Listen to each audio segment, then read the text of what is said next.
نبی کریم صلی اللہ علیہ وسلم نے سورت فاتحہ کی بہت سے فضائل و مناقب جو بیان کیا، آپ کو پتہ ہے اس کو سورت الصلاۃ بھی کہتے ہیں۔ انشاءاللہ کبھی موقع آیا اس کے اوپر تفصیلی گفتگو ہوگی، لیکن ایک مجرب نسخہ اس حوالے سے جو ہمارے اسلاف بیان کرتے ہیں۔ معزز سامعین گرامی قدر، یہ جو تعداد ہوتی ہے نا بعض وظائف کی، اس کے اندر جو 313 کا بعض علماء عدد بتاتے ہیں یا 500 یا 1000 دفعہ، یہ اس لیے بتاتے ہیں کہ بندہ کم از کم اتنا پڑھ لے، کثرت سے پڑھے۔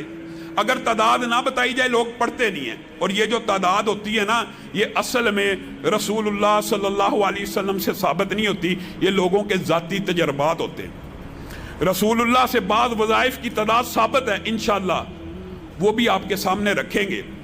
سورت فاتحہ کے بارے میں ایک بڑا مجرب جو نسخہ ہے وہ آپ کو بتانا چاہتا ہوں۔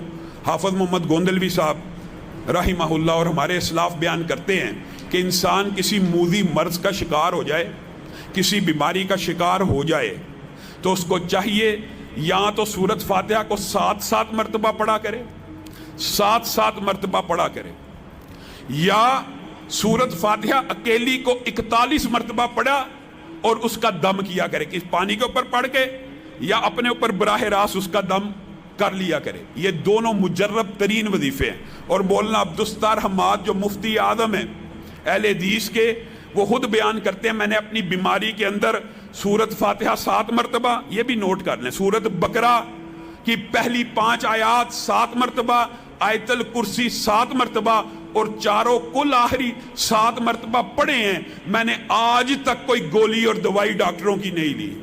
بزرگ ہو گئے، بزرگ، انہوں نے اپنی ہر بیماری کا علاج، جس طرح میرا اور آپ کا اعتماد دنیاوی دوائیوں کے اوپر اور حکماء کے اوپر ہوتا ہے نا، جن لوگوں کا توکل اللہ کے اوپر ایسا مضبوط ہو، جس طرح ہمارے شیخ عبدالستار حماد صاحب کا ہے، ان کو پھر ڈاکٹروں کی دوائیوں کی ضرورت نہیں رہتی۔ وہ خود بیان کرتے ہیں میں نے کبھی دوائی کھائی ہی نہیں، میں صرف یہ 7 چیزیں 7 مرتبہ پڑھتا ہوں، اللہ تعالیٰ مجھے ہر بیماری میں شفا دے۔